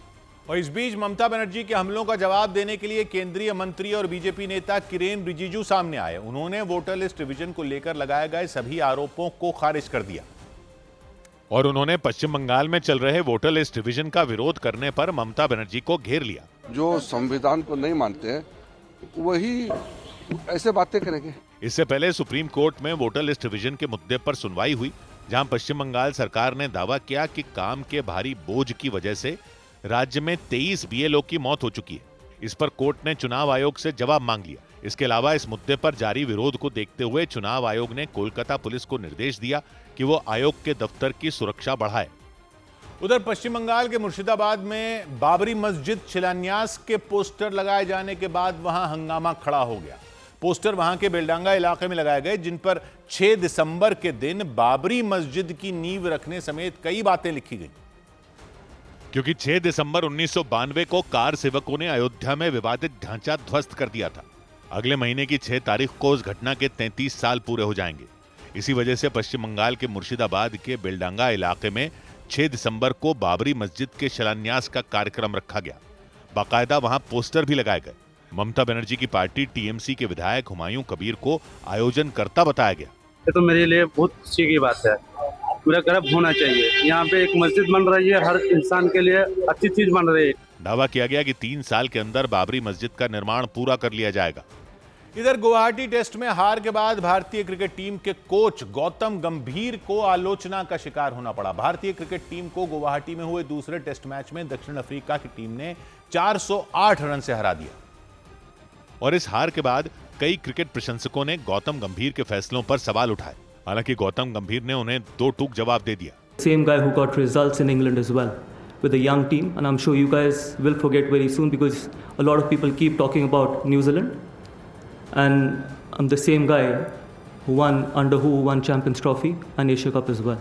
सोशल मीडिया पर कुछ लोगों ने गौतम गंभीर को हेड कोच के पद से हटाने की मांग भी की। इसका जवाब भी उन्होंने प्रेस कॉन्फ्रेंस में दिया। It is up to BCCI to decide. I've said it during my first press conference when I took over as the head coach. Indian cricket is important, I'm not important. इससे पहले पिछले साल New Zealand की team ने भी भारतीय team को भारत में 3-0 से सीरीज हराकर क्लीन स्वीप कर दी थी और 2 टेस्ट मैच की सीरीज में दक्षिण अफ्रीका ने भारतीय टीम को 2-0 से हरा दिया। इस पूरी सीरीज में भारतीय टीम की न तो बल्लेबाजी में दम दिखा, न ही गेंदबाजी असरदार रही और भारतीय पिचों पर खेलते हुए ही दक्षिण अफ्रीकी टीम के सामने टीम इंडिया हर मोर्चे पर दबाव में दिखी। स्पिन गेंदबाजी की मददगार पिचों पर भी भारत के बल्लेबाज रन बनाने में नाकाम रहे। गुवाहाटी टेस्ट की पहली पारी में दक्षिण अफ्रीका के 489 रनों के जवाब में टीम इंडिया महज 201 रन पर ढेर हो गई, जबकि दूसरी पारी में दक्षिण अफ्रीका ने 5 विकेट पर 260 रन बनाकर पारी घोषित कर दी और 549 रनों का पीछा करने उतरी भारतीय टीम सिर्फ 140 रन पर ऑल आउट हो गई और भारतीय टीम को गुवाहाटी में शर्मनाक हार का सामना करना पड़ा। इसके बाद कोच गौतम गंभीर पर भी सवाल उठने शुरू हो गए, क्योंकि गौतम गंभीर के हेड कोच बनने के बाद भारतीय टीम ने कुल 19 टेस्ट मैच खेले, जिनमें भारतीय टीम सिर्फ 7 टेस्ट मैच ही जीत पाई। उसे 10 टेस्ट मैचों में हार मिली और 2 टेस्ट मैच ड्रॉ रहे। इन हार में दक्षिण अफ्रीका के खिलाफ गुवाहाटी में हुआ टेस्ट मैच भी शामिल हो गया। हालांकि गौतम गंभीर ने सफाई दी कि खिलाड़ियों के कम अनुभवी होने की वजह से टीम ये मैच नहीं जीत पाई। If you see 4 or 5 batters in this top 8 have literally played less than 15 test matches, and they will grow. They're learning on the job. They're learning on the field. प्रशंसकों के अलावा कई पूर्व खिलाड़ियों ने भी टीम के चयन और कोच गौतम गंभीर के फैसलों पर सवाल उठाए। उधर राजस्थान के हनुमानगढ़ में एक कार सवार ने एक महिला को कुचलकर उनकी जान ले ली। कार एक गली में बहुत तेजी से आगे बढ़ती दिखी और जैसे ही कार की आहट मिली, लोग यहां वहां भागते दिखे। उस संकरी गली के हिसाब से कार की रफ्तार काफी तेज थी और इसी वजह से उसने सामने चल रही महिला को रौंद दिया। कार सवार महिला को रौंदने के बाद रुका नहीं, बल्कि उसने अपनी कार उस महिला के ऊपर चढ़ाई और वहां से निकल गया। आसपास के लोगों ने आरोप लगाया कि वो कार सवार काफी तेज रफ्तार में आ रहा था।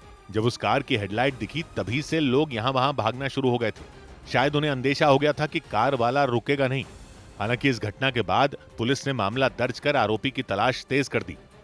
उधर बिहार के मुजफ्फरपुर में पिछले 3 दिन से गायब एक दूध कारोबारी का शव मिलने से सनसनी मच गई। उनका शव एक पुल के नीचे से बरामद किया गया। इसकी जानकारी मिलते ही उनके परिवार वाले रोते बिलखते वहां पहुंचे, लेकिन इसके बाद उन्होंने दूध कारोबारी के शव को सड़क पर रखकर प्रदर्शन शुरू कर दिया। उन्होंने हत्या का आरोप लगाते हुए कई घंटों तक सड़क जाम कर दी। इस वजह से वहां गाड़ियों की लंबी कतारें लग गई। खबर मिलते ही पुलिस के बड़े अधिकारी वहां पहुंच गए और काफी देर तक समझाने के बाद इस प्रदर्शन को खत्म करवाया। पुलिस ने बताया कि जिस व्यक्ति का शव मिला वो अपने 3 दोस्तों के साथ किसी शादी समारोह में गए थे, लेकिन वहां से वापस नहीं आए। परिवारजनों के द्वारा कुछ लोगों का नाम बताया गया है। उस दिशा में हम लोग उस बिंदुओं पर हम लोग इन्वेस्टिगेशन कर रहे हैं। उधर दक्षिण पूर्व एशिया के देश थाईलैंड में हो रही मूसलाधार बारिश ने करीब 300 साल का रिकॉर्ड तोड़ दिया। बीते कुछ दिनों में वहां आसमान से इतना ज्यादा पानी बरसा कि लाखों लोगों का हाल बेहाल हो गया। क्योंकि थाईलैंड के दक्षिणी हिस्से में मौजूद सोखला प्रांत में बेहिसाब बारिश हुई, वहां बाढ़ के हालात बन गए।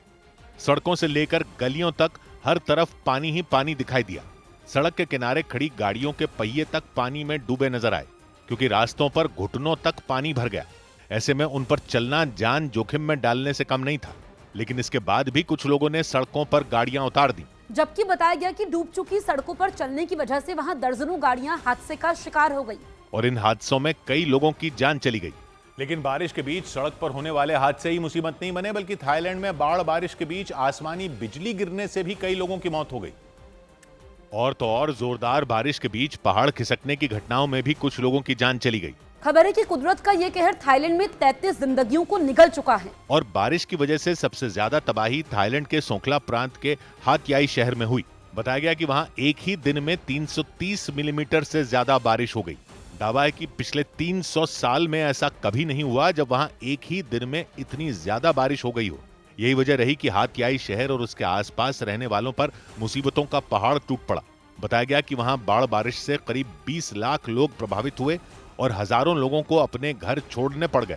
हांगकांग में एक हाउसिंग सोसाइटी की 5 बहुमंजिला इमारतों में एक साथ आग लगने से चीख पुकार मच गई। इस घटना में 13 लोगों की जान चली गई और बड़ी संख्या में लोग झुलस गए, क्योंकि उस हाउसिंग सोसाइटी की एक इमारत में भड़की आग आसपास की 5 इमारतों तक फैल गई।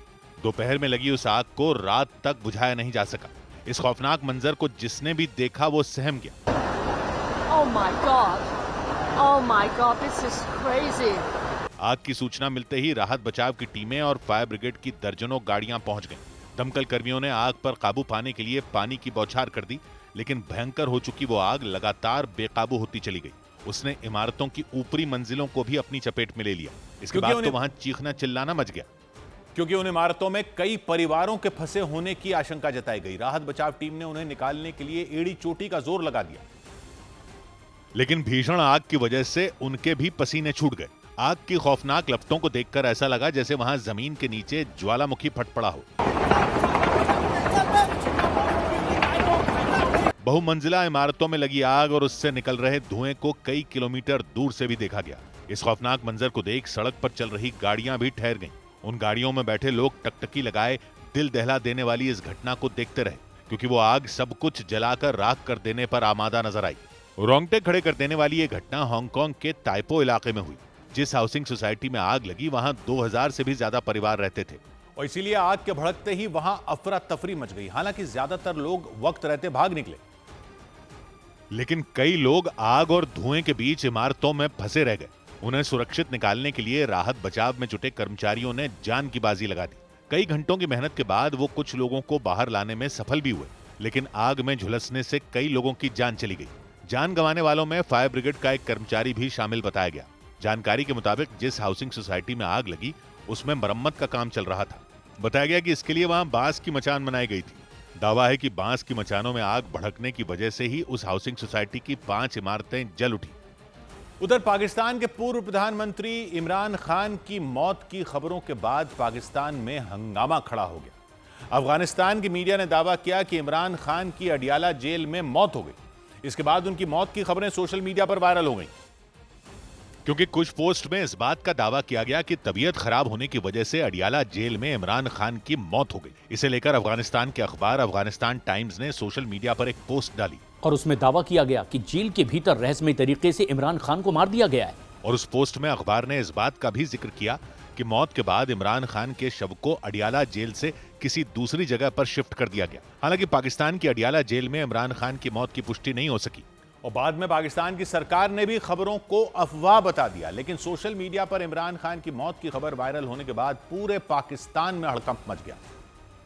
और उनकी मौत की बात को बल इसलिए भी मिला क्योंकि खबरें यह आ रही थीं कि जेल में बंद इमरान खान की तबीयत खराब है, लेकिन इसके बाद भी उन्हें उनकी बहनों और वकीलों से मिलने नहीं दिया जा रहा। इमरान खान की बहनों के मुताबिक उनके पास इमरान खान से जेल में मिलने की परमिशन मौजूद है, लेकिन पिछले 3 हफ्तों से वो इमरान खान से मिलने के इंतजार में है। इमरान खान की पार्टी पीटीआई के कार्यकर्ताओं ने सवाल उठाया कि अगर इमरान खान स्वस्थ हैं तो उन्हें परिवार से मिलने क्यों नहीं दिया जा रहा। और इसी वजह से इमरान खान की बहनों के साथ बड़ी संख्या में उनकी पार्टी के कार्यकर्ता एक बार फिर अडियाला जेल के बाहर जमा हो गए और जेल के बाहर धरना शुरू कर दिया। अडियाला जेल के बाहर धरने पर इमरान खान की बहनों के साथ बड़ी संख्या में इमरान खान की पार्टी के कार्यकर्ता मौजूद रहे। इमरान खान से मिलने की मांग करते हुए उन लोगों ने जेल के बाहर प्रदर्शन किया। कुछ लोग ताली बजाकर वहां नारे लगाते भी नजर आए।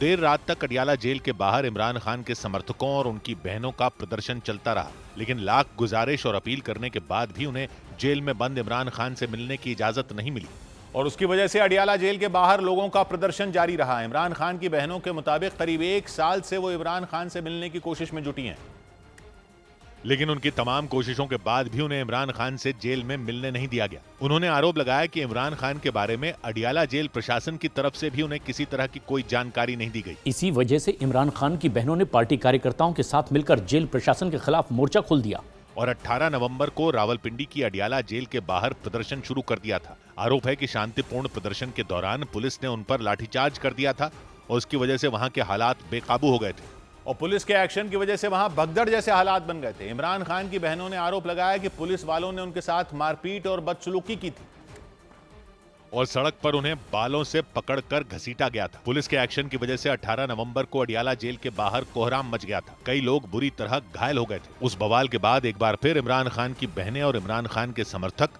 जेल के बाहर धरने पर बैठ गए। आज जवाब मिलेगा इन्हें, ये नहीं हो सकता नहीं मिलेगा।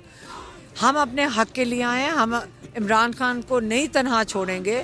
कड़कड़ाती ठंड में लोगों ने इमरान खान की रिहाई की मांग करते हुए सड़क पर प्रदर्शन किया। जेल का ताला टूटेगा, खान हमारा छूटेगा। जेल का ताला टूटेगा, खान हमारा छूटेगा। हालांकि बाद में पुलिस ने अडियाला जेल के बाहर हंगामा करने के आरोप में इमरान खान की बहन अलीमा खान को गिरफ्तार कर लिया और गिरफ्तारी के बाद अलीमा खान ने आरोप लगाया कि पाकिस्तान के आर्मी चीफ आसिम मुनीर के इशारे पर उनके साथ बदसलूकी की गई और उन्हें इमरान खान से मिलने नहीं दिया गया। इमरान खान पिछले 3 साल से अडियाला जेल में बंद हैं और उन पर 100 से ज्यादा केस चल रहे हैं। भ्रष्टाचार के मामले में उन्हें 14 साल की सजा सुनाई जा चुकी है। उन पर सरकारी गिफ्ट बेचने और सरकारी सीक्रेट लीक करने जैसे आरोप हैं। इमरान खान पर यह भी आरोप है कि पाकिस्तान सरकार की करोड़ों की जमीन उन्होंने अल कादिर ट्रस्ट के लिए बहुत सस्ते में बेच दी और उसी मामले में उन्हें 9 मई 2023 को गिरफ्तार किया गया था। उसके बाद पूरे पाकिस्तान में आग लग गई थी। पुलिस और सरकारी महकमों के साथ सेना के ठिकानों पर भी इमरान खान के समर्थकों ने हमला बोल दिया था। 100 बात की एक बात यह कि पाकिस्तान में इमरान खान के साथ क्या किया जा रहा है यह अब सिर्फ पाकिस्तान के लिए अहम नहीं है, सबको इस पर नजर रखने की इसलिए भी जरूरत है क्योंकि पाकिस्तान में जो हो रहा है वो वहां के लिए कोई नई बात नहीं। कोई नई बात नहीं है कि पूर्व प्रधानमंत्री जेल में हैं और खबरें आ रही हैं कि उनकी मौत हो चुकी है या उनसे लोग उनके रिश्तेदारों को उनसे मिलने नहीं दिया जा रहा। वहां जब भी अंदर उथल पुथल होती है, वहां की सेना, वहां की पब्लिक का ध्यान भटकाने के लिए पूरे इलाके में कुछ कुछ खुराफात करती रहती है। और सिर्फ पाकिस्तान नहीं, पाकिस्तान के बाहर खुराफात करती रहती है। इसलिए सबको इसको समझने की जरूरत है, ध्यान देने की जरूरत है। इसलिए पहले तो सबको समझने की जरूरत है कि वहां हुआ क्या है। पब्लिक ये तो देख रही है कि अफगानिस्तान के साथ पाकिस्तान की लड़ाई चल रही है। इधर बांग्लादेश में मोहम्मद यूनुस के आने के बाद पाकिस्तान इस रास्ते से भारत में खुराफात करने की सोच सकता है, ये भी देख रही है पब्लिक। लेकिन एक और अंदर जो वहां हो रहा है, इन सब खबरों के बीच वहां अंदर जो हो रहा है उस पर कम लोगों का ध्यान जा रहा है। इमरान खान की बहनों को इमरान खान से मिलने नहीं दिया जा रहा। ये कोई आम खबर नहीं है। ये खबर इसलिए आम नहीं है क्योंकि वहां की हिस्ट्री में क्या हुआ याद रखिए। पब्लिक शायद भूल गई है कि जुल्फिकार अली भुट्टो के साथ भी यही हुआ था पाकिस्तान में। यानी बेनजीर भुट्टो के पिता, बिलावल भुट्टो के नाना जुल्फिकार अली भुट्टो, वो भी प्रधानमंत्री थे अफगानिस्तान के। तब भी ऐसी खबरें आई थी। अफगानिस्तान के एक अखबार ने तो यह तक दावा कर दिया है कि इमरान खान की जेल में मौत हो चुकी है। पाकिस्तान की सरकार कह रही है अफवाहें हैं। हालांकि बाकी कहीं से ऐसी कोई खबर नहीं आई है और पाकिस्तान की सरकार भी कह रही है अफवाह। लेकिन 1979 में जो हुआ था, अब लोगों को वो याद आ रहा है। क्या हुआ था 1979 में? 1979 की एक सुबह रावलपिंडी की जेल में 51 साल के वहां के पूर्व प्रधानमंत्री जुल्फिकार अली भुट्टो को फांसी पर लटका दिया गया था। फांसी दे दी थी पूर्व प्रधानमंत्री को इसी पाकिस्तान में। अब 40 साल बाद ठीक उसी तरह एक और पूर्व प्रधानमंत्री इमरान खान को जेल में बंद कर रखा है। उनकी बहनें बाहर खड़ी विरोध कर रही हैं, उनको मिलने नहीं दिया जा रहा है। 1979 में भुट्टो की बेटी बेनजीर जेल के बाहर खड़ी विरोध कर रही थी। आज इमरान खान की बहनें विरोध कर रही हैं। आज भी इमरान से किसी को मिलने नहीं दिया जा रहा था। तब भी बेनजीर को जुल्फिकार अली भुट्टो से कोई मिलने नहीं दे रहा था। आज आसिम मुनीर ने वहां का संविधान ही बदलवा दिया है। अब वहां उनके पास इतनी ताकत आ चुकी है कि तीनों सेनाएं उनके नीचे हैं। संविधान ऐसा बदला गया है कि अब अदालत में उनके खिलाफ मुकदमा भी नहीं चल सकता। जज भी कैसे बनाने हैं वो भी संविधान बदल दिया गया है। वहां जुडिशरी को भी नीचे कर दिया गया है। और तब क्या था? तब वहां जनरल जियाउल हक का शासन था। जिया ने भुट्टो को जिस जेल में फांसी दी थी वो जेल ही तुड़वा दी थी ताकि बाद में वहां कोई भुट्टो का स्मारक न बन जाए। रावलपिंडी जेल, वो जेल तुड़वाकर नई जेल बनाई गई थी। वो कौन सी जेल थी? अडियाला जेल। और आज उसी अडियाला जेल में इमरान खान कैद हैं। आसिम मुनीर ने वही संविधान बदलवाकर ताकत अपने हाथ में ले ली जो संविधान किसने बनवाया था? भुट्टो ने बनवाया था। क्योंकि 1973 में भुट्टो ने पाकिस्तान का एक नया संविधान बनवाया था।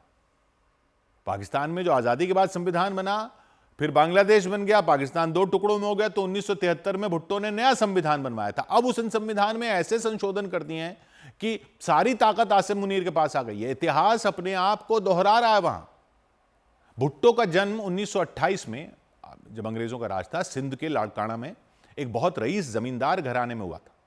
कहते हैं उनका बंगला इतना बड़ा था कि उसमें 40 कमरे थे। वो पढ़ने के लिए अमेरिका गए, कैलिफोर्निया यूनिवर्सिटी गए, फिर ऑक्सफोर्ड गए। इमरान खान का जन्म भी एक अच्छे समृद्ध परिवार में हुआ था। वो भी ऑक्सफोर्ड गए थे पढ़ने। 1953 में भुट्टो बैरिस्टर बनकर लौटे, सिर्फ 25 साल के थे। इमरान पाकिस्तान की क्रिकेट टीम के कप्तान बने, हीरो बने।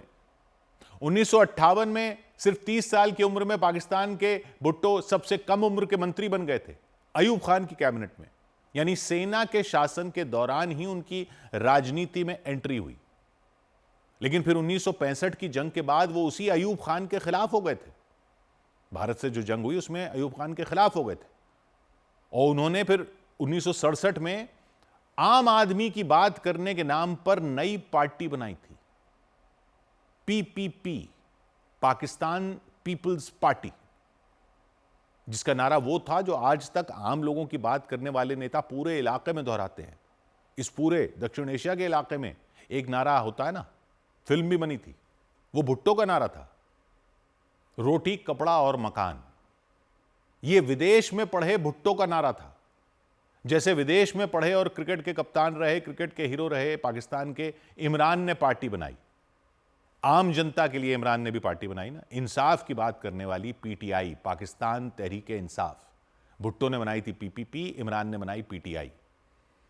1971 में पाकिस्तान भारत से जंग हार गया था, आधा मुल्क बांग्लादेश बन गया था, तो याह्या खान जो तब वो मार्शल एडमिनिस्ट्रेटर थे पाकिस्तान के, वो उनको इस्तीफा देना पड़ा था। भुट्टो नए राष्ट्रपति बन गए थे, बचे हुए पाकिस्तान के, जो बच गया था।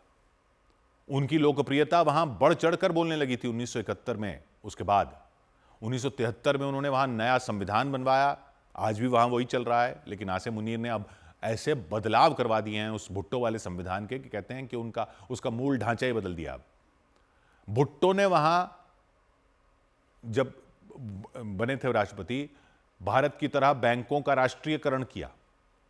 भारत में इंदिरा गांधी ने किया था, भुट्टो ने वहां किया। उसके बाद जमींदारों से जमीन लेकर गरीबों को दी, जो भारत ने बहुत पहले कर दिया था। 1974 में फिर भारत ने परमाणु टेस्ट किया, तो भुट्टो ने कहा कि हम घास खा लेंगे लेकिन बम बनाएंगे, परमाणु बम बनाएंगे, घास की रोटी खाएंगे। लेकिन फिर कहते हैं उन पर घमंड बढ़ने के आरोप लगे कि उन्होंने विपक्ष को कुचला। वो 1977 में वहां भी चुनाव हुए थे, और वहां फिर भुट्टो पर चुनाव में धांधली, रिगिंग के आरोप लगे थे। 1977 में जब ये सब हुआ तो जनरल जियाउल हक ने, सेना ने वहां तख्ता पलट करके रात 2 बजे भुट्टो को कराची के घर से गिरफ्तार कर लिया। उन पर इल्जाम था एक राजनीतिक हत्या के ऑर्डर देने का, कि 1974 में उन्होंने एक राजनीतिक हत्या के ऑर्डर दिए थे। उस इल्जाम में उनको गिरफ्तार कर लिया। उनकी बेटी बेनजीर उस वक्त 24 साल की थी। उन्होंने देखा कि उनके पिता को हाथ में हथकड़ी डालकर ले जाया गया, वहां के पूर्व प्रधानमंत्री को। खैर, मुकदमा चला, उनको दोषी करार दिया गया, और 4 अप्रैल 1979 की रात जेलर ने आकर कहा, साहब तैयार हो जाइए। भुट्टो ने पूछा कहां? जेलर चुप रहा। भुट्टो समझ गए। कहते हैं उन्होंने नहाया, प्रेस की हुई सफेद सलवार कमीज पहनी, इत्र लगाया, और सुबह 2:04 पर उनको फांसी दे दी गई। शव को एक C-130 विमान में डाला गया और गढ़ी खुदाबख्श, यानी उनके पैतृक स्थान, पहुंचा दिया गया।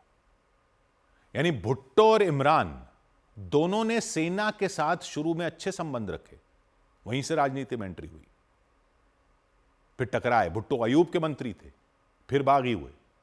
इमरान को 2018 में जनरल बाजवा ने ही सत्ता दिलवाई थी, कहते हैं। फिर 2022 में सेना से टकराव हो गया इमरान का। भुट्टो ने भी अमेरिका के खिलाफ आवाज उठाई थी, तनातनी हो गई थी। इमरान ने भी अमेरिका के खिलाफ आवाज उठाई सत्ता में रहते हुए। दोनों की गिरफ्तारी के बाद परिवार को परेशान किया गया। 1977 में बेनजीर भुट्टो और भुट्टो की पत्नी नुसरत भुट्टो, यानी बेनजीर की मां को भी जेल हो गई थी। इमरान की पत्नी को भी जेल में डाल दिया गया। इमरान की बहनों पर लाठियां पड़ रही हैं। दोनों पर मुकदमे जो चलाए गए, उसमें आरोप लगे कि राजनीतिक बदला लेने के लिए चलाए गए।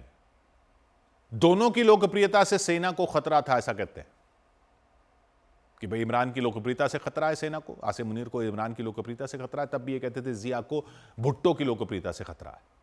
1978 में बेनजीर जेल के बाहर खड़ी थीं। पुलिस ने उन्हें धक्का दिया था। अब इमरान की बहन को ठीक वैसे ही धक्का दिया गया है जेल के बाहर। यह सिर्फ पाकिस्तान के अंदरूनी मामले की बात नहीं है। आसिम मुनीर की हर हरकत को समझना जरूरी है। पाकिस्तान की सेना के हर कदम के पीछे वहां अंदर जो हो रहा है वो बड़ा कारण होता है। पाकिस्तान की सेना जब डींगे हाँकती है ना, इतिहास बताता है कि तब वो बहुत डरी हुई होती है। अंदर जो हो रहा होता है उसकी वजह से अंदर से डरी हुई होती है। 100 बात की एक बात। इधर भारत को कॉमनवेल्थ गेम्स की मेजबानी मिल गई। 2030 में होने वाले कॉमनवेल्थ गेम्स की मेजबानी भारत करेगा और कॉमनवेल्थ गेम्स के मुकाबले गुजरात के अहमदाबाद में खेले जाएंगे। ये फैसला स्कॉटलैंड के ग्लासगो में कॉमनवेल्थ स्पोर्ट जनरल असेंबली की बैठक में लिया गया। इससे पहले भारत ने 2010 में दिल्ली में कॉमनवेल्थ गेम्स की मेजबानी की थी। राहुल गांधी ने दिल्ली में क्रिकेट के ब्लाइंड महिला क्रिकेट T20 वर्ल्ड कप जीतने वाली भारतीय टीम की खिलाड़ियों से मुलाकात की। पहली बार हुए इस विश्व कप के फाइनल मुकाबले में भारतीय टीम ने नेपाल को हराया था। उधर असम के मुख्यमंत्री हिमंत बिस्वा शर्मा ने विधानसभा में दावा किया कि गायक जुबीन गर्ग की हत्या की गई थी। जुबीन गर्ग की मौत 19 सितंबर को सिंगापुर में हुई थी। उनकी मौत को लेकर लगातार सवाल उठाए गए थे। और इस सबके बीच असम के मुख्यमंत्री हिमंत बिस्वा शर्मा ने जुबीन की मौत को मर्डर करार दे दिया। असम विधानसभा में गायक जुबीन गर्ग की मौत पर चर्चा चल रही थी। इसी दौरान हिमंत बिस्वा शर्मा ने साफ कर दिया कि जुबीन गर्ग की मौत के मामले में हत्या के एंगल से ही जांच की जा रही है। It is a murder. मैं আজিও এক সদনত কৈছো and will follow murder case. Assam के मुख्यमंत्री ने दावा किया कि इस मामले में 4 से 5 लोगों के खिलाफ केस दर्ज कर लिया गया। उनमें एक ने जुबीन की हत्या की थी जबकि बाकियों ने उसकी मदद की थी। और विधानसभा में हिमंत बिस्वा शर्मा ने यह भी बताया कि शुरुआती जांच से ही साफ हो गया था कि जुबीन की मौत गैर इरादतन हत्या नहीं बल्कि मर्डर थी और इसीलिए इस मामले की जांच के लिए SIT बना दी गई थी। जुबीन गर्ग की मौत 19 सितंबर को हुई थी। वो नॉर्थ ईस्ट इंडिया फेस्टिवल में हिस्सा लेने सिंगापुर गए थे। इस दौरान समुद्र में तैरते हुए उनकी मौत हो गई थी। उनकी मौत को लेकर कई सवाल उठे थे। इसके बाद इस मामले की जांच करते हुए 7 आरोपियों को पकड़ लिया गया था। उनमें कार्यक्रम के आयोजक, जुबीन के मैनेजर, बैंड के 2 लोग, जुबीन के चचेरे भाई और 2 सुरक्षा कर्मी शामिल हैं। दावा किया गया कि उन सुरक्षा कर्मियों के बैंक अकाउंट में 1 करोड़ से ज्यादा रुपए मिले थे। इसके बाद ED भी जांच में जुड़ गई। इधर पटना में हत्या के आरोपियों की पीट कर जान लेने का एक डरा देने वाला मामला सामने आया। आरोप लगा कि पटना के गोपालपुर इलाके में 2 लोगों ने एक व्यक्ति की हत्या कर भागने की कोशिश की, लेकिन इसी बीच भीड़ ने उन दोनों को पकड़ लिया और भीड़ ने उन दोनों लोगों की पीट कर हत्या कर दी। पटना के गोपालपुर इलाके में खून से लथपथ हालत में उनके शव बीच सड़क पर पड़े नजर आए। सरेआम हुई इस हत्या की जानकारी मिलते ही बड़ी संख्या में पुलिसकर्मी वहां पहुंचे और उन्होंने घेरेबंदी कर दी। आरोप लगा कि वो दोनों लोग उस व्यक्ति की हत्या कर भाग रहे थे, लेकिन गुस्साए लोगों ने उन्हें घेर लिया और बेरहमी से पीट कर उनकी जान ले ली। इस मामले की जांच के लिए फोरेंसिक टीम भी वहां पहुंची और टीम ने हत्या वाली जगह से सबूत जुटाए।